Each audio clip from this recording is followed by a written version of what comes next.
Afternoon, everybody. What's going on? It's Monday the 16th. Spent the morning in the baler, baling up some junk. I was planning on running it again this afternoon, baling some more junk, but Big Chief just called, said at 3 o'clock I got to meet him at his house because crop insurance guy's coming by. We got a lot of paperwork to straighten out. Friggin' the FSA drives me absolutely nutty sometimes. Every single year it seems like we go through this where we've got most of our land is sharecropped, and depending on how the farm is set up, you know, who owns what, we've got different splits. Everything is on paper. They have a copy of every single lease for every single farm, and somehow every year whenever we get our go through certifying our corn and our forage sorghum and everything, we get everything back from them, and it's like they just made up crop splits on most of the farms. So we get to sit down with our crop insurance guy because he basically, we'll go over everything with him, and then he deals directly with the FSA saying, okay, here's where their corn, all this and that. And then we get our pile of papers back and we go, well, everything is wrong. Brent, let's go over this again. So it's fun-filled aggravation dealing with the USDA. What's aggravating is that we still don't understand the purpose of the FSA knowing all this. But if you don't do it with the FSA, then you're ineligible for the crop insurance through the crop insurance company. So basically the FSA just stands there as a middleman to make things difficult for the most part. They got some really good programs in there. Hell, they're part of the reason I was able to buy a farm. They've got some good programs, but man, they're... Ugh. So yeah, I'm gonna go back, get the baler, put twine in it, put fuel in it, grease it up, get it ready to go for tonight, because we're getting ready to start rolling again like crazy. Well, this wasn't as low on twine as I thought, so this isn't too bad.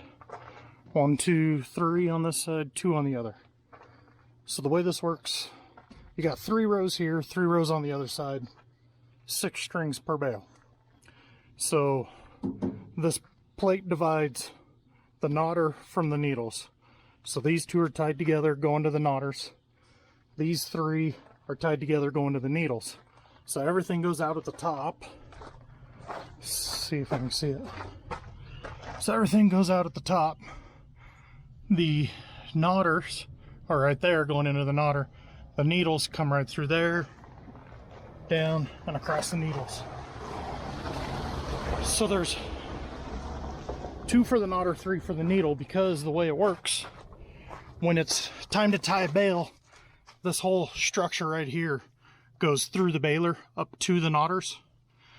And so the needle provides the twine essentially for the back, the bottom, and the front. The knotter is just across the top. So every bale has a set of knots along this end, a set of knots along that end. If you look close, you can see the phrase from the knot up there. So now what I gotta do, take this guy out, move these 2 over, put a new one in. Okay, yeah, it's gonna stay there. So what I do, pull about 10 foot out of the middle of the new roll just to make sure there's not anything bad. Take the tail off the old one. So you got a loop over the top, around the back, and through. Come on. Then pull that tight. Bingo. We've tried about 4 different knots. This one seems to hold the tightest. Nothing more frustrating than 2 in the morning, you're baling along and you got to restring a needle or a knotter because your knot came apart. Okay, 1 out of 5 done. That took longer than it should have because that guy didn't want to take, but finally got it too. So now we're gonna grab me a nice bottle of iced tea and go see what fun-filled mess we have on our crops. And if you happen to be someone who works at the FSA, I'm sorry if you're getting pissed off by this video, but I get incredibly frustrated that we have this exact same problem every year, where they have copies of every single lease agreement on hand. They all have the splits on them. They do not change year to year, and somehow the paperwork changes year to year. And then what makes it more frustrating, and frustrating for an FSA employee side too, is the government will not allow anybody inside the USDA building that doesn't work there. So we can't go there to figure this out. It all has to be done over the phone, over email. You can show up, they'll come out to your pickup and you can sign papers.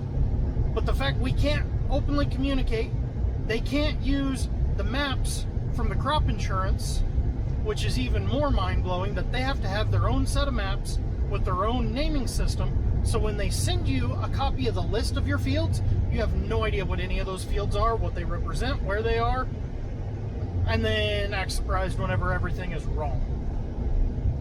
Yeah, sorry, ran over on my meeting. All right, so we're done meeting with the crop insurance guy. I've kind of been around, did my checks. It's 7:30. It's almost time to bail already.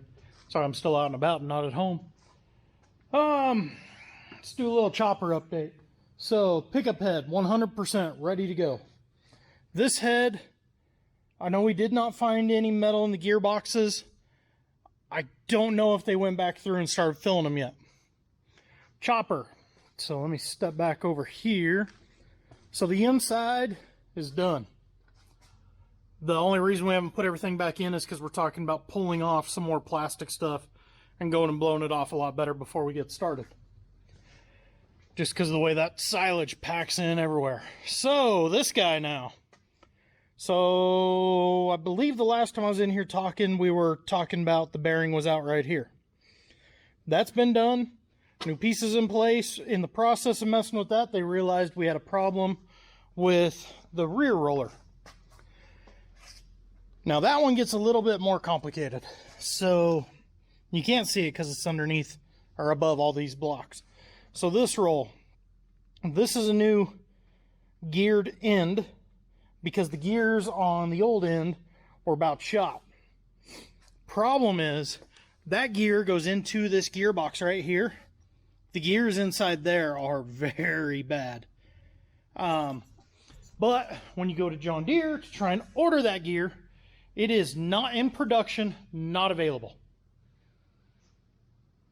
Really? This is a 2-year-old machine. How are there parts for a 2-year-old machine not in production? The only thing we've come up with is it's a fun-filled COVID problem. They're probably, at what capacity they're cranking out parts, they're probably cranking out all the major wear parts. And that one might not be a major wear part, so they're not cranking it out at the rate they're doing the other ones. This is the first time since COVID started that we've had trouble getting parts for our equipment. I know there's guys out there that started having trouble a year ago. We've been lucky. We waited till now, but guys, we're 6 days from starting chopping, and this is our machine in pieces. That's not a good feeling, I'm not gonna lie. But we're gonna get through it. Or that guy is gonna last. He is gonna last the year. Mainly because if it goes, then this machine's just done for the year anyways. But it's not gonna happen because that's gonna last. So Precious here is gonna make it the year. Kind of really excited to see how the tinted windows turn out. If I never pointed that out, we got the windows tinted this summer on it. Kind of excited for that. Anywho's, it's time to go bale some hay. Let's go bale some hay. Hey guys, welcome to the future. So before we go bale, we'll swing that over, turn this guy down so we're not listening to wind. So it's the next evening now, and I got thinking there was something I really wanted to show and I forgot when I was going through all the videos at noon. So we're going to keep this going for a second. So if you remember the last time I was talking about the chopper, I was talking about the liner that goes underneath the knife drum called the spiral band and how it costs $5,500. Here's the old one. So if you look, we got a little bit of a problem there and another little bit of a problem there, starting to be a problem there, starting to be a problem there. So this guy was shot. But I just really wanted to show you that. So that whole thing right there, $5,500. So in the spirit of time travel, I'll see you guys yesterday. Just got started. The moisture's doing pretty good. Called Cameron. He's on the way with the other baler. See if we can get these 40 acres knocked out at a reasonable time for dinner, shower, and bed.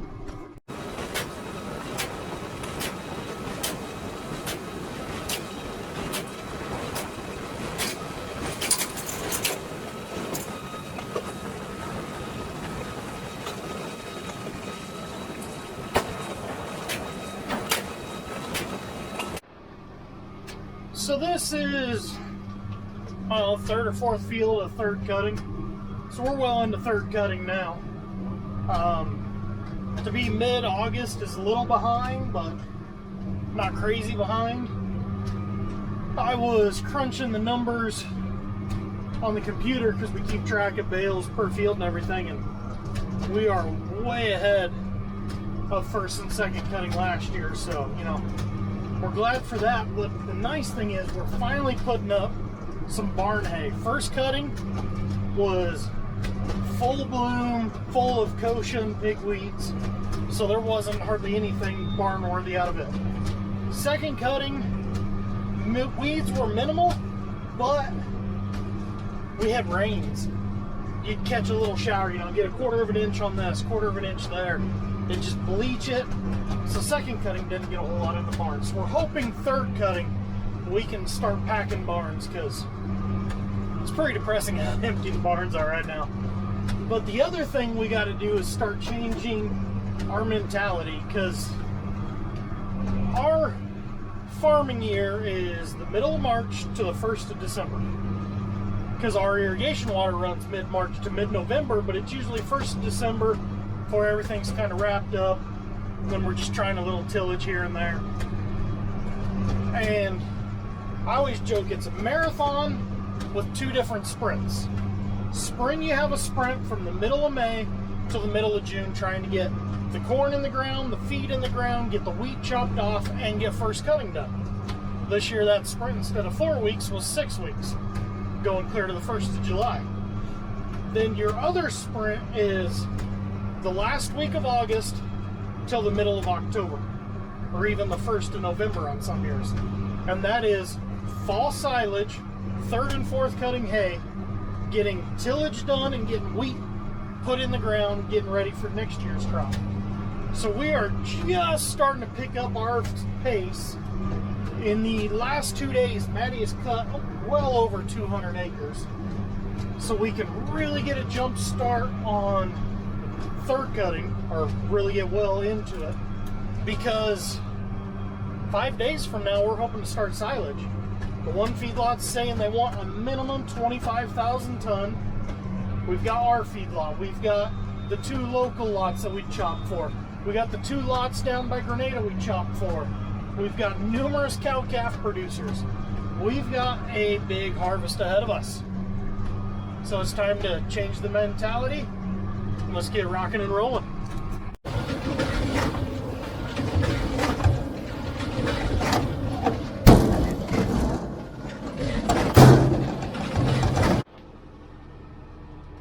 You can't even see him out there. Amazes me what this camera can pick up. You see Cameron right behind me. So I had 30, he's right at the same, or shy. So 2 semi-loads barn quality hay. It's a pretty good night. So we're gonna go park these, call it a night. We'll see what tomorrow brings. I think we're gonna chop a little bit of weeds, maybe, I don't know. And then the following night is when hay really picks up, because Maddie started cutting on Sunday. So we'll rake that Wednesday, bale like crazy Wednesday night. So Wednesday night, I'll be a little interesting. Talk to you guys later.